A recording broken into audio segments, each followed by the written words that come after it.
여러분, 우리의 삶은요, 감정에 많은 영향을 받습니다. 감정이 좋으면 좋은 말이 절로 나오고 좋은 행동을 하게 됩니다. 반대로 감정이 나쁘면 나쁜 말이 절로 나오고 나쁜 행동을 하게 되죠. 사람의 뇌에는 편도체라고 하는 것이 있어서 사람이 감정을 느낄 때마다 행동을 결정하게 만듭니다. 감정이라고 하는 것은 특성이 있습니다. 느끼고 싶다고 느껴지는 것이 아닙니다. 어떤 상황을 대하면서 저절로 느껴지는 것이 감정이죠. 그래서 사람들은 감정을 통제할 수 없다고 여기고 좋은 감정으로 살기 위해서는 환경부터 바뀌어야 한다, 달라져야 한다라고 생각합니다. 그래서 우리는 내가 좋은 감정으로 살려면 배우자가 바뀌어야 하고 자녀가 바뀌어야 하고 동료가 달라져야 하고 생활 환경이 원하는 대로 바뀌어야 좋은 감정으로 살 수 있다고 생각합니다. 만약 환경이 바뀌지 않는다면, 도무지 바뀌지 않는다면 우린 계속해서 고통의 감정을 느끼며 살아야 하는가? 아닙니다. 하나님은요, 사람에게 전전두피질이라고 한 기관을 만들어 주셨습니다. 전전두피질은요, 사람이 의지, 억제, 조율과 같은 고차원적인 생각을 하게 만드는 기관인데요. 사람이 자신이 겪고 있는 이 힘든 상황을 고차원적인 의미로 해석하면 전전두피질이 편도체, 이 어떤 나쁜 감정에 반응하게 만드는 그 편도체를 조절하면서 나쁜 감정을 축소시킨다는 거예요. 우리 몸에 그러한 장치를 하나님께서 이미 만들어 주셨다라고 하는 것입니다. 쉽게 말해서 하나님은요, 사람을 생각을 바꾸면 감정도 조절할 수 있고 또 환경에 수동적인 반응만 하며 사는 것이 아니라 주도적으로 살면서 인생도 변화시킬 수 있는 존재로 만드셨다는 거예요. 그만큼 생각이 사람에게 매우 중요한 것입니다. 잘못된 생각이 굳어지면 어리석은 결정을 반복하면서 삶을 망치게 됩니다.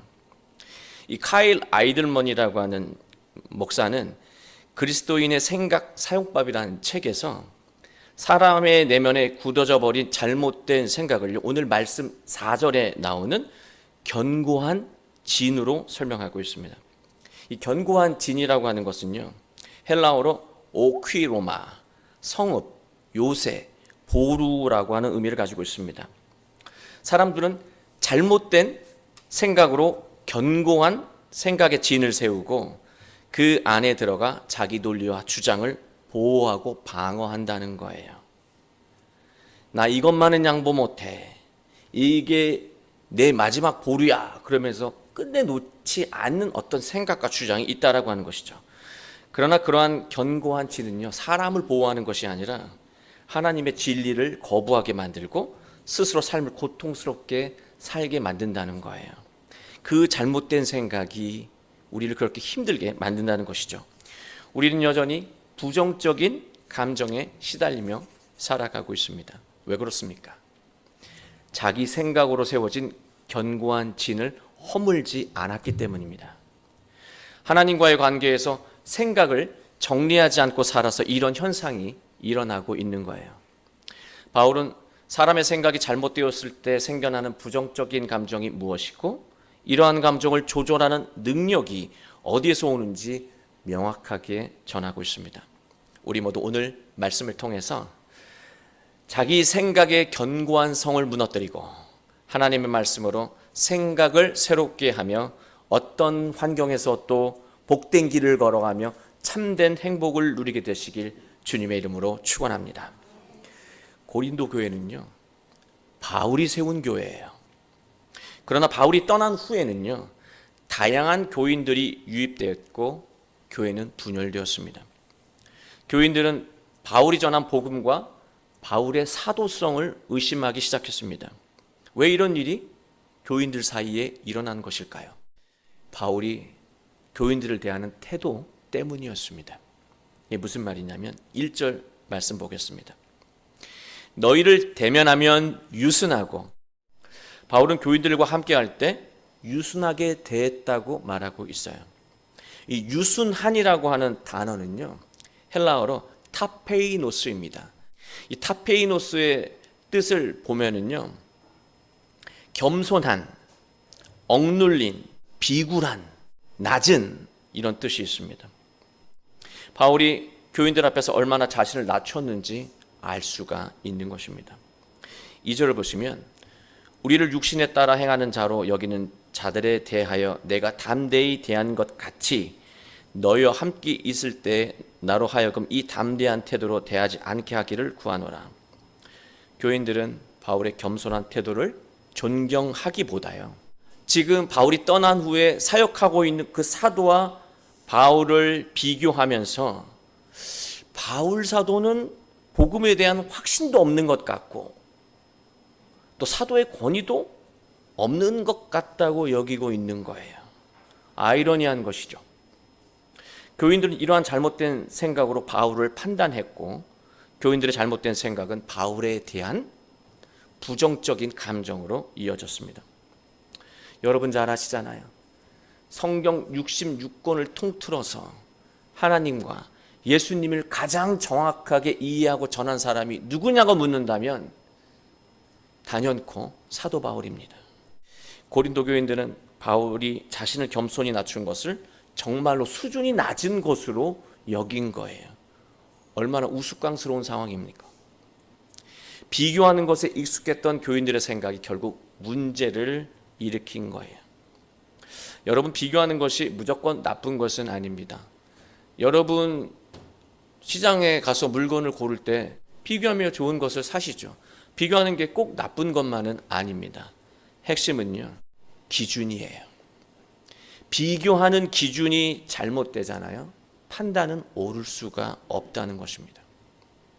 여기서 우리가 주목해야 하는 것이 있습니다. 바울의 태도예요. 이 상황에 놓여 있는 바울의 반응이고 태도입니다. 이게 우리가 배워야 하는 거예요. 우리는 바울의 입장이 되어서 이 상황을 다시 한번 깊게 들여다봐야 합니다. 이런 상황이 되면 교인들에게 서운함과 배신감을 느낄 수밖에 없는 거예요. 또 동시에 이런 상황이 되면 자신보다 높이 평가받는 저 어떤 사역자를 보면서 질투심을 느낄 수도 있습니다. 그리고 바울은 이런 생각도 할 수 있었을지 모르겠습니다. 난 아무리 노력해도 사람들에게 인정받지 못한다는 자괴감을 느낄 수도 있겠죠. 이렇게 자괴감을 느끼면서 자존감이 파괴되어 갈 수도 있었을 것입니다. 그러나 놀라운 것은요, 바울은 나쁜 감정에 지배당하고 있지 않다는 사실이에요. 어떻게 그렇게 할 수 있을까? 이 상황을 정확하게 말하면 나쁜 감정을 바울이 안 느낀 것이 아닙니다. 배신감을 안 느낀 게 아니에요. 서운함을 안 느낀 게 아니에요. 패배감 그리고 열등감을 안 느낀 것이 아닙니다. 다만 바울은요, 이러한 나쁜 감정을 제어하고 있다는 사실이에요. 어떻게 이런 상황에서 나쁜 감정을 제어할 수 있을까요? 1절 후반부에 제어하게 만드는 힘이 어디서 오는지 보여주고 있습니다. 그리스도의 온유와 관용으로 친히 너희를 권하고. 성경이 말하는 온유라고 하는 뜻은요, 우리가 많이 오해를 하고 있는데요, 함부로 역임을 당해도 생글생글 웃는 태도를 가리키는 말이 아니라고 하는 사실이에요. 하나님의 말씀에 대항하지 않고 순순히 받아들이는 태도가 온유해요. 그래서 세상에서 가장 온유한 자가 성경은 모세라고 말하고 있잖아요. 모세가 정말로 차분하고 조용한 사람입니까? 분노하면 10계명 돌판도 깨부수는 사람이에요. 우리가 생각하는 온유와 완전히 거리가 먼 사람이죠. 그런데 성경은 가장 온유한 사람이라고 말하고 있습니다. 그 이유가 무엇입니까? 하나님의 뜻을 다 수용한 사람이었기 때문입니다. 자기 뜻이 있음에도, 자기 변명이 있었음에도 그 모든 것을 내려놓고 하나님의 뜻을 받아들인 자, 그가 바로 온유한 자예요. 이 온유라고 하는 의미 안에는요, 지금 이 상황 속에서 내가 느끼는 이 절망의 감정보다 더 중요한 하나님의 메시지가 있을 거야. 하나님, 이 상황에서 내가 어떤 생각과 행동을 해야 합니까? 말씀하시면 따르겠습니다. 이런 태도, 이 온유로 교인들을 대했다라고 하는 것이죠. 그리고 또 관용이라고 하는 단어가 있는데요. 에피에이케이아라고 하는 단어인데요. 이 에피에이케이아는 두 단어가 합쳐진 합성어입니다. 에피라고 하는 뭐뭐 위로, 뭐뭐 위에라고 하는 접두어하고요. 에이코, 담다라고 하는 동사가 합쳐져서 에피에이케이아, 관용이 된 것인데요. 이 합쳐진 단어를 우리가 직역하면 이렇게 되겠죠. 위를 향해 담는 것이 관용입니다. 어떤 상황 속에서도 하나님의 성품으로 행동하려고 하는 것이 관용이라고 말하고 있는 거예요. 그래서 지금 온유와 관용으로 나를 속상하게 만들고 힘들게 만든 사람을 대했다라고 하는 거 아닙니까? 이것을 과학적으로 말하면 바울은 하나님의 계획이라고 하는 높은 차원의 생각으로 지금 자신이 겪고 있는 이 절망의 상황, 이 슬픔의 상황을 다시 재구성하고 해석했습니다. 그 결과 바울 뇌에 있는 전전 두피질이 활성화되어서 부정적인 감정에 영향을 받지 않고 올바른 판단과 행동을 할 수 있었다라고 하는 거예요. 생각을 바꾸면 이렇게 엄청난 능력이 나타나는 거예요. 하나님의 말씀 안에서, 하나님과의 관계 안에서 생각을 바꾸면 놀라운 일들이 일어난다라고 하는 것이죠.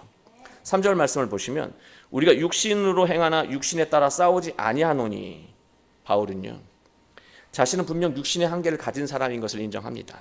그러나 나는 육신, 욕정으로 싸우지 않아. 내가 싸우는 것은 내 내면에 있는 잘못된 생각과 영적인 싸움을 할 뿐이라고 말합니다. 바울은 사람들의 시선이나 평가보다 자신을 향한 하나님의 뜻을 더 중요하게 여기고 있습니다. 그래서 감정이 무너질 만한 상황인데도 그 상황의 의미를 사람과의 관계에서 찾은 것이 아니라 하나님과의 관계에서 찾았다라고 하는 거예요. 마치 이렇게 고백했을지 모르겠습니다. 하나님, 이 속상하고 슬플 상황을 통해서 저에게 주시는 메시지가 무엇입니까? 그리고 이 상황 속에서 저는 무엇을 따르며 살아야 합니까? 하나님과의 관계 속에서 이 상황의 의미를 재구성했다라고 하는 것입니다. 그러나 우리는 바울과 다르게요, 타인의 반응을 중요하게 여기고 타인과 자신을 비교하면서 삶의 의미를 찾으려고 합니다. 타인이 자신을 칭찬하면 감정이 좋아지고 비판하면 금세 감정이 나빠집니다. 또 자기 삶이 타인보다 낫다고 여기면 행복감을 느끼고요, 못하다고 여기면 금세 불행을 느낍니다. 모든 감각이 타인의 반응에 곤두세워져 있는 거예요. 영적인 눈이 타인의 모든 일거수일투족, 말, 행동에 초점이 맞춰져 있는 거예요. 여러분, 우리의 불행은요, 하나님의 시선보다 타인의 시선이 더 신경 쓰일 때부터 시작된다는 거예요. 그때부터 불행해진다는 것이죠. 나를 향한 하나님의 반응은 생각해 본 적이 없어요. 하나님이 지금 내 말과 행동을 보면서 어떤 생각을 하실까라는 생각을 해본 적이 없고, 오롯이 지금 나를 보며 사람들은 뭐라고 반응하나, 뭐라고 말하나 자꾸 마음이 걸린다면 이것은 이미 오랜 시간 불안에 시달려 온 것을 의미합니다. 사람은요, 다른 사람들이 자신에 대해 무슨 생각을 하고 있는지 신경 쓰면 쓸수록 자의식이 강해지고 자기 중심적으로 변해간다고 카일 아이들만은 조언하고 있습니다. 계속해서 자기만의 상상을 하면서 더 심한 불안감을 느끼게 되는 것이죠. 생각이 자기 중심적이 되었다는 것은요, 하나님과 단절된 것을 의미해요. 자기 자신에 몰입하고 있다는 것은 하나님과 무관해진 상황에 있음을 의미하는 거예요. 잠언 29장 25절을 보면 사람을 두려워하면 올무에 걸리게 되거니와 여호와를 의지하는 자는 안전하리라. 지금 어떤 상황 때문에 걱정하며 미래에 대해 불안을 느끼고 있다면 하나님을 향한 믿음의 관점으로 현실을 재해석하는 것부터 시도해야 합니다. 하나님과의 관계 속에서 지금 상황을 다시 해석해야 합니다. 다시 재구성해야 합니다. 생각을 바꿔야 합니다. 믿음으로 생각을 바꾸면 걱정과 불안이 사라지고 그 자리에 분별력이 자리하게 됩니다. 바로 분별력은 올바른 판단과 행동을 하게 하며 복된 삶을 살게 만든다는 것입니다. 바울은 강조합니다. 4절 말씀을 보시면 우리의 싸우는 무기는 육신에 속한 것이 아니요 오직 어떤 견고한 진도 무너뜨리는 하나님의 능력이라. 모든 이론을 무너뜨리며, 여기 이론은 자기를 정당화하는 모든 합리화하는 생각들이겠죠. 변명들이겠죠. 그 변명과 합리하는 생각에 우리가 숨어 살게 되는 거예요. 그게 바로 견고한 진이라고 말씀드렸습니다. 이 견고한 진을 무너뜨리는 것은 무엇입니까? 하나님의 능력이라고 말하고 있어요. 견고한 진이 무너져야 합니다. 오랜 세월 굳어져 버린 잘못된 생각을 바꾸어야 합니다. 그렇지 않으면 우리는 나쁜 감정에 지배당하며 살 수밖에 없어요. 교회 안에서, 가정 안에서, 그리고 직장 안에서 고착화되어 있는 잘못된 생각을 새롭게 하지 않으면 우리는 어딜 가나 그 장소에서 나쁜 감정에 지배를 당할 수밖에 없다는 거예요. 나쁜 감정에 지배당하면 편도체가요, 나쁜 말을 하게 만들고 나쁜 결정을 하게 만든다는 거예요. 우린 그 생각을 바꾸어야 하는 것이죠. 우리의 내면의 견고한 진을 무너뜨리는 것은 인간의 능력, 인간의 조언, 인간의 방식으로는 불가능합니다. 왜냐하면 타인의 시선에 신경을 쓰고 자신과 타인을 비교하는 것이 사람의 본능이기 때문에 그래요. 아무리 노력해도 결국 비교하고 있고요. 아무리 노력해도 다른 사람이 뭐라고 말하나 신경 쓰고 있는 나 자신을 발견하게 된다는 거예요. 노력으로 되는 게 아니에요. 하나님의 능력으로만 가능하다라고 하는 거예요. 성경은 하나님의 능력이라고 번역을 하고 있거든요. 하나님과의 관계에서 나오는 강력한 무기입니다. 하나님과의 관계에서 나오는 강력한 무기가 잘못된 생각으로 만들어진 견고한 사고의 진을 무너뜨린다는 거예요. 바울은 사람의 잘못된 생각은 하나님과의 관계에서 고쳐진다고 말하고 있는 거예요. 사람은 사람에 의해서 절대로 바뀌지 않습니다. 자기 자신을 보면 알잖아요. 누가 뭐라 그러면 내가 바뀝니까? 오히려 더 고집부리죠.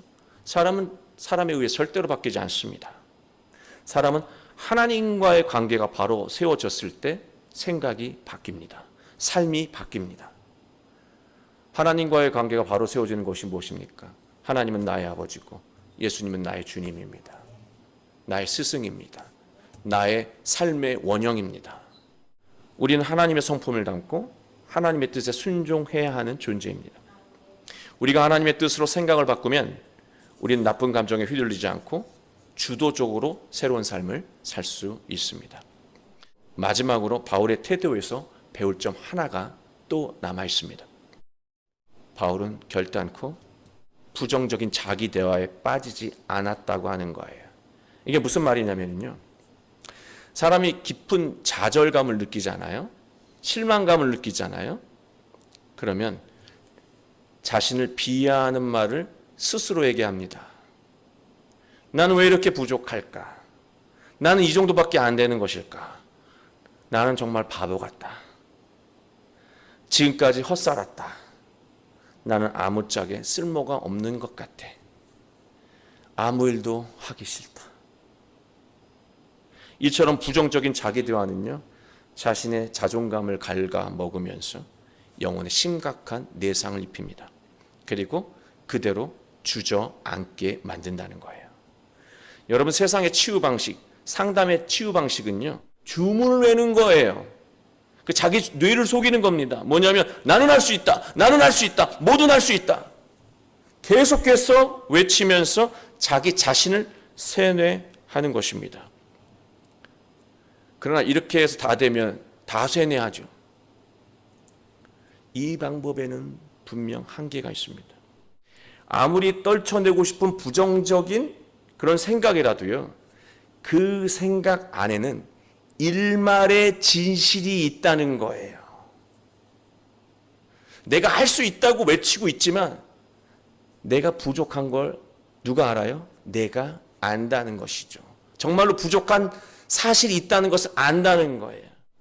그 일말의 진실이 다시 눈덩이처럼 커져서요, 다시 자신을 비하하는 부정적인 자기 대화를 되풀이하게 된다는 거예요. 사람은 누구나 결점이 있죠. 단점이 있습니다. 부족한 점이 있습니다. 다만 우리의 문제는요, 단점만 확대해서 보는 데 있습니다. 세상 논리로 자신을 보니까 결국 단점이 이렇게 크게 보여요. 그러나 하나님의 시선으로 자신을 보게 되잖아요. 결점에 맞춰져 있던 초점이 하나님의 능력으로 옮겨간다라고 하는 거예요. 초점이 결점에서 하나님의 능력으로 옮겨간다는 거예요. 모세의 이 얘기를 잠깐 들려드릴게요. 모세가 하나님에게 부름을 받았을 때 엄청난 사역을 제시하시죠. 모세는 거절합니다. 그 이유는 너무나 합리적이고 이성적인 이유였어요. 하나님, 저는 늙어서 힘이 없습니다. 그리고 목자 생활을 너무 오래 했기 때문에 이제는 능력이 없습니다. 사람들을 설득할 어떤 말주변도 없고요, 지식도 없고 판단력도 없습니다. 모세는 자신이 가지고 있는 결점에만 모든 초점을 맞춰서 말했습니다. 그러나 모세의 심각한 결점도요, 하나님의 능력 안에서는 문제가 되지 않았습니다. 하나님은요, 모세야, 내가 너와 함께 할게. 여러분 이름을 부르며, 얘야, 내가 너와 함께 할게.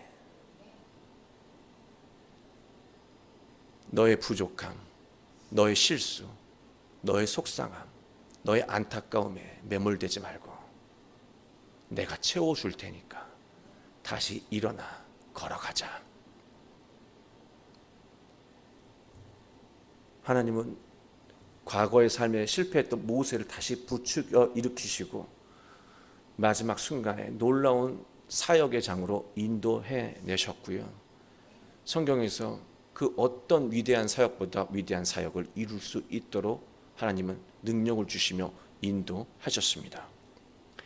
빌립보서 4장 13절을 보시면 내게 능력 주시는 자 안에서 내가 모든 것을 할 수 있느니라 바울은 말하고 있습니다. 바울은요, 모세와 같은 인생을 살았습니다. 그 근거가 5절 6절에서 나오는데요, 하나님을 아는 것을 대적하여 높아진 것을 다 무너뜨리고 모든 생각을 사로잡아 그리스도에게 복종하게 하니. 지금 고린도 교인들에게 하는 말이지만 자신도 이렇게 살았잖아요. 하나님을 아는 것, 예수님을 아는 것을 대적하며 자기의 높은 사고방식으로 견고한 진을 치고 살았던 자가 바울이었잖아요.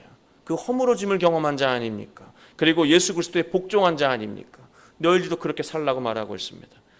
너희의 복종이 온전하게 될 때에 모든 복종하지 않는 것을 벌하려고 준비하는 중에 있노라. 바울은 잘못된 생각을 사로잡고 하나님을 알고 그리스도에게 순종해야 한다고 말하고 있는 거예요. 하나님의 말씀으로 내면을 충만히 채우고 지금까지 세상의 시선, 세상의 판단 기준으로 나를 바라보며 부족한 점만, 결핍만 확대하며 살았다면 이제는 하나님의 시선으로 자신을 바라보며 예수님처럼 자신을 향한 하나님의 뜻에 우리가 순종할 수 있다면 우리는 모세처럼 또 바울처럼 하나님이 주시는 능력을 발휘하며 감동적인 인생을 살아갈 수 있게 될 것입니다.